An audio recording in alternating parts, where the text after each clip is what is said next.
WisconsinEye's Campaign 2024 programming is sponsored by Wisconsin Counties Association, Nicolet National Bank, Wisconsin Hospital Association, Operating Engineers Local 139, the Wisconsin Realtors Association, the Wisconsin Laborers District Council, and North Central State's Regional Council of Carpenters. To support programs like this, please consider a tax-deductible donation at wisci.org/donate or by texting WisCi to 44321.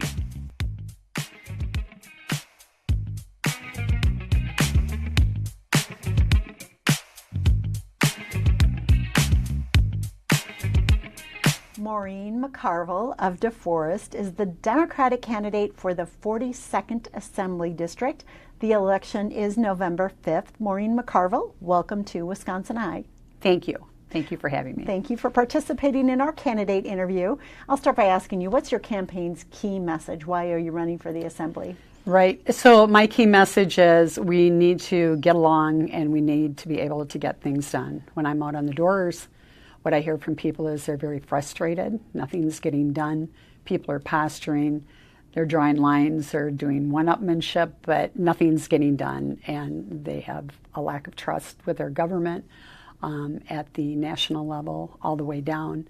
And they're frustrated. They're paying more at the grocery store. They're paying more at the gas pump.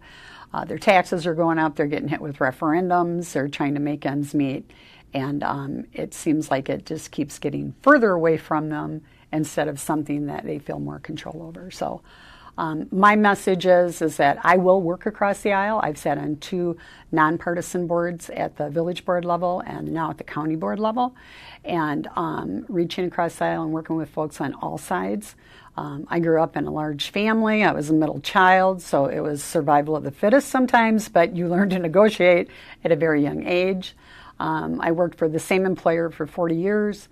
Half of that time on the union side and half of that time on the management side. I bargained the contracts as chief steward and chaired the talks at the local level. And then I bargained the contracts on the management side. So there's not a great secret to any of it. It's people being able to bring their best ideas to the table. And if everybody walks away with something, it's a good deal. One side wins and one side loses is not a good deal. What's an example of a bill that would be a priority for you to introduce? Well, the abortion issue is huge. So we want to roll back that 1849 law, and I'm sure that a lot of folks have said that. So that's a big one.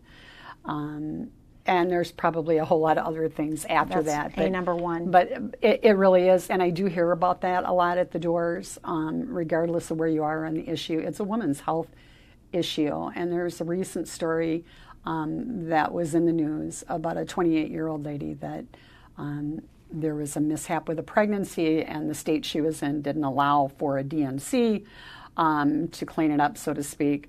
That was characterized as being illegal, and the doctors had to let her go to a certain point. She didn't make it, and she leaves behind a 6-year-old child. Those types of stories are just heartbreaking, and I cannot believe that in this country that's happening. So we need to do everything and anything that we can to stop it. So if you're elected to the Assembly, you'll be entering the legislature during a biennial budget year, and the state's projected to have more than a $3 billion surplus. What would be your top 2 priorities for use of that surplus funding? Right. So we need to fund our school systems, and that's everything from kindergartners through high school, our tech schools, and our university. And then we need help with health care, child care, and housing is huge. I mean, even in an area where I live, it's a very nice community. Folks have good jobs where they work, but even at that, it's hard to find affordable housing. A single person with a degree maybe carrying some student loan debt, having to own a car because of transit issues, and then on top of that, a huge rent payment, they're never going to get ahead. What about taxes? Are tax cuts or tax reform part of your platform in any way?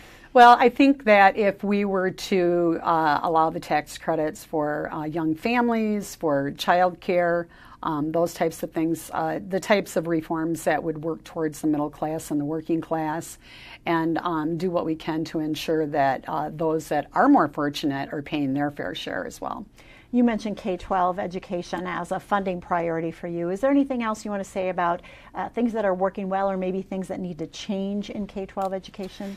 Right. So the teachers are great. They are, they're hardworking. They care about their kids. They love their kids. And we've seen that when terrible tragedies where teachers have, literally laid down their lives to protect children because of safety issues in the school.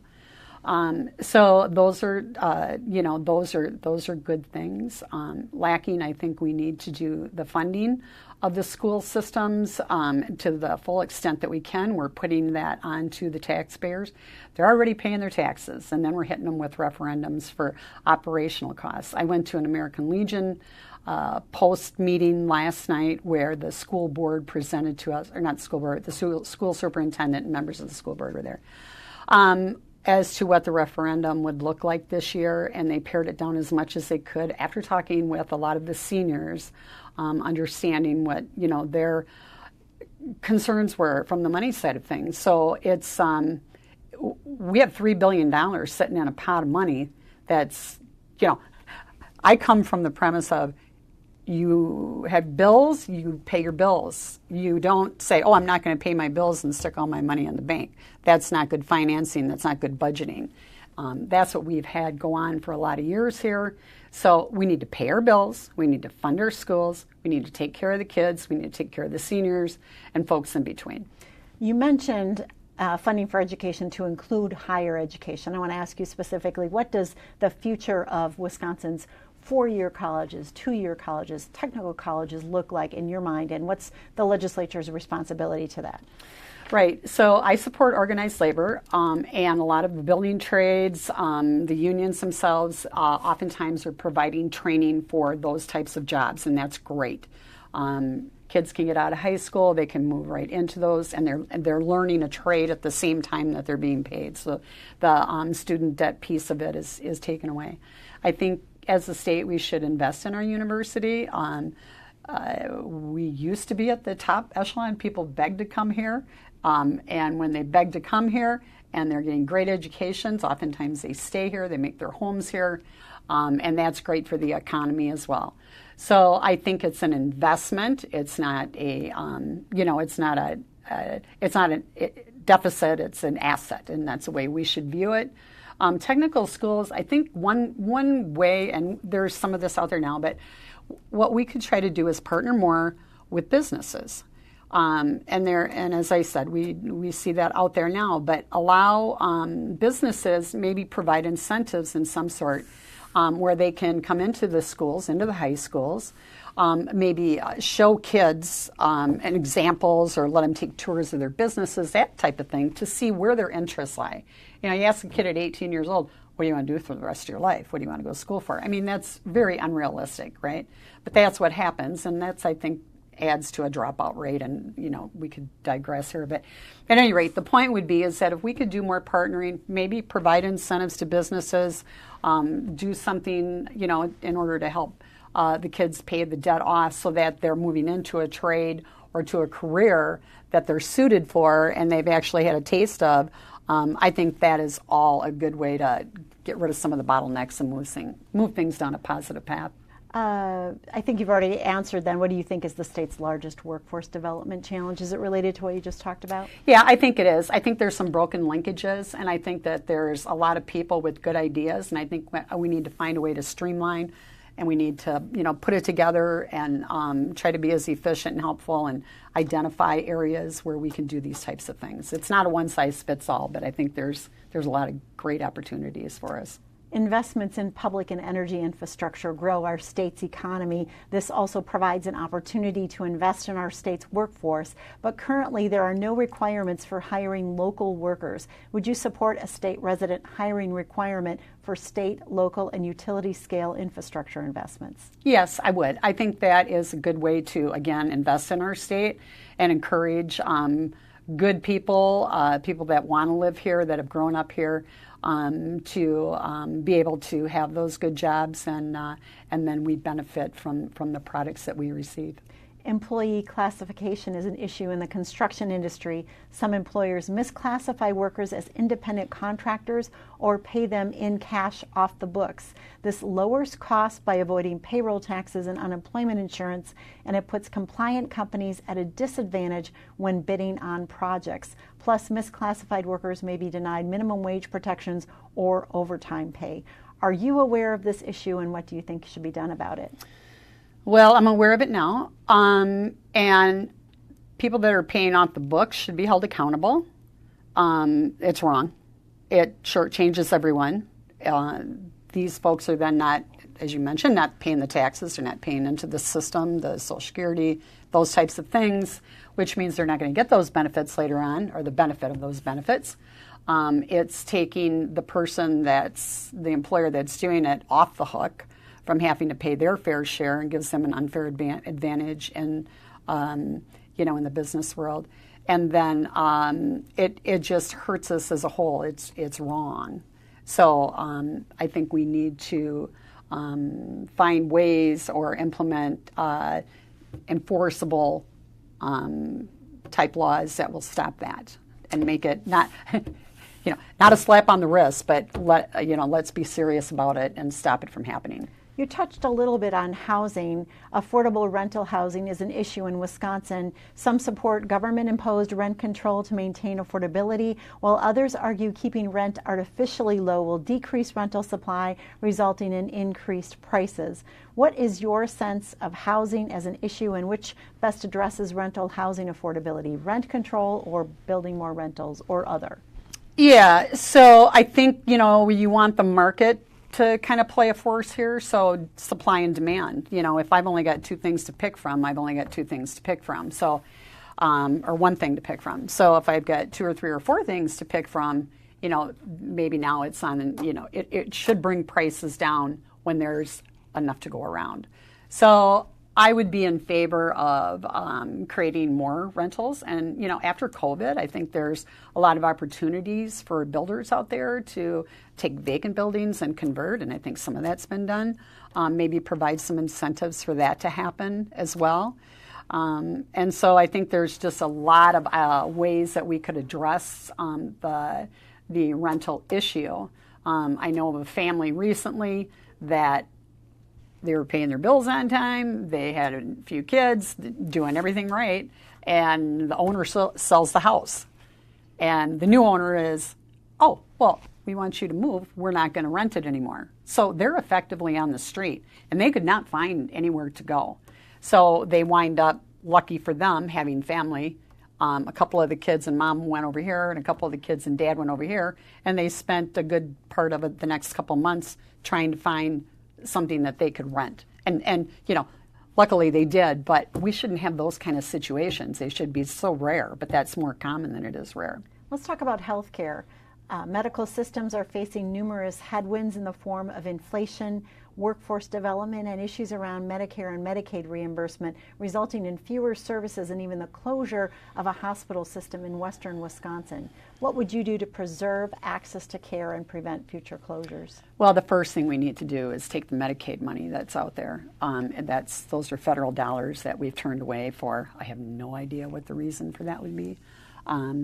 But it's something that we need. We're like a handful of states that don't currently accept it, and that's benefits and that's help that we can give to folks that need it the most. Would you increase Medicaid rates for hospitals? Meaning Medicaid reimbursement rates? Yes, absolutely. Absolutely. What about mental health care? It's also a growing concern for WisconsinEye. It's a concern for state and county budgets. What are you hearing on this issue, and what needs to happen with it? Right, so mental health is a huge issue, and there's so many different reasons for it, right? So we need to address those issues, no doubt, for folks that are currently experiencing mental health. But I think if we go back to root causes, if we go back to housing issues, if we go back to jobs issues, if we go back to what people can afford, can be in their homes, we can remove some of the angst and anxiety and the stress and all the things that then may wind up producing things like mental health issues or abuse issues or whatever. So I think it's not a single prong approach. It's going to be multifaceted, but then also making sure to finance initiatives that are out there. I know the veterans have programs that help to address veterans that are having mental health issues after having, served their country. So maybe fashion something. We don't have to reinvent the wheel.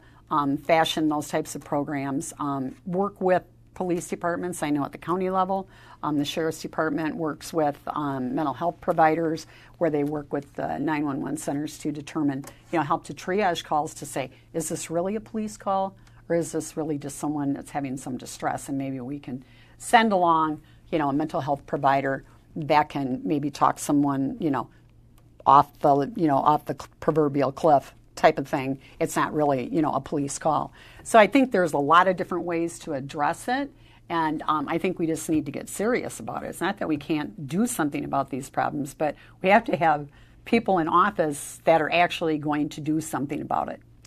You mentioned abortion as a key issue in your Yes. platform. How specifically should Wisconsin move forward on the issue of abortion? Well, they should remove the 1849 law.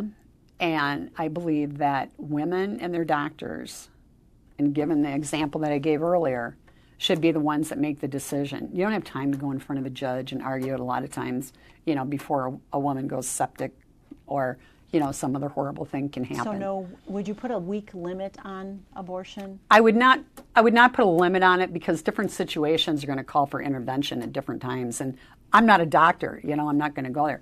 I also see this as a slippery slope. If you let government into the doctor's office to help determine about pregnancies, one of my fears is that, it's not going to stop there, because now we found a way in. So, the next operation, or the next, do we do a transplant, or do we do this, or, where does it stop? Well, it just needs to not be there. Government does not need to be in the healthcare office of the patients and the doctor. Stay out of there. Let's transition to transportation. What is the most pressing transportation need in your district, and how important is it that these needs are addressed, and for the state to keep on schedule with the reconstruction of aging interstates and significant corridors of commerce? Right. So I think in terms of the roads, I think there should always be a continuing plan, a 1-year plan, a 5-year plan. I've gone to some of the, hearings, or where they come and put on and tell you what the plans are, possible plans are, and look for feedback. As far as transit issues within the neighborhoods where I live, we don't have a bus route. We don't have anything other than folks with a car that can get back and forth to work. And now again, we're trying to make the payments. Maybe it's a 1-car family. Teenagers want to get a job, possibly, in Madison at a mall or wherever, but, dad needs a car, those types of things. So I know Sun Prairie has worked with the bus system to, they have buses that go back and forth. So that's an option. Maybe those are things that we could work to enhance, to, make it more, multi-community wide. So it's not maybe just in and out of Madison. Maybe it's more of the spoken hub, and I know that the different terms that are used. But yes, exactly. So to help people get around within the state. What about the environment? PFAS and other water contaminants are a concern for a growing number of Wisconsinites. Do you see this as an important issue, and how would you propose to address it? Yeah, PFAS is a big issue. So I think you have to identify where it's at. You have to mitigate the problem that it has caused. You have to stop it from continuing, and then I think you need to hold the folks that originated the PFAS accountable. And I don't mean necessarily, someone that has plastic, on a bag or something like that. But, at a more more of the genesis of they knew what was going into the product and went ahead with it anyways. The state should hold them accountable. Yes. And so I believe that we should keep partnering at the county level. We work, the airport area works with the DNR, and we work with the state, and everybody's looking to find solutions to address the problem areas that we know about. Keep checking the wells, help folks that have their own wells, as far as having them test with the cost of having to have those tested to make sure that their water is safe to drink. So everybody needs water and air. We need to take care of our environment. Whether we're going green, we're keeping the water clean. There's climate change. You can argue about it all day long, whether it's man-made or, God did it, whatever. It's here, folks, so just get a grip. We are down to our last two questions. Mm-hmm. How would you describe the leading differences between you and your opponent? Well, my opponent is a MAGA Republican. She does not believe in abortion. I don't think there's much we agree on. I'll just try not to go too far into it. Difference. There is a clear difference. Final question. If you are elected and you have a magic wand you can use in the state capitol to resolve one issue in a way that brings all parties together, what's that one issue? Yeah, so I was waiting for that one. So I served in the military. I served in the National Guard for a total of about 10 years. I was in 2 different Guard units. And so what I would like to see happen is that we declare Wisconsin Veterans Day a state holiday. We are the only state in the country that currently doesn't do that. This is a big deal for the veterans. Again, I was at the American Legion Post meeting last night, which I belong to, the Olson-Grundy Post. And I find it disrespectful that we don't do that. And it hurts. And I look at these folks that have served, a lot of them are older than I am, some maybe not so much. And it's one thing that we can do. They're not asking us for anything else. It's just acknowledging that same day that every other state acknowledges. And these are guys and women that signed up knowing that they may put their lives on the line, and there's a lot of them that aren't here with us that gave their lives. So I think it's a very small thing that we can do and agree on that I think crosses the line. There shouldn't be a one side or the other thing going on here, that we could all agree on, that we could all, and I think it'd be a nice springboard to say, no, we did that. And so now we know we can get along. So let's work on the other stuff. All right. Thank you, Maureen McCarville of DeForest, the Democratic candidate for the 42nd Assembly District. The election is November 5th. Maureen McCarville, thank you for talking with WisconsinEye. Thank you. This programming is brought to you by our generous sponsors. Thank you for watching.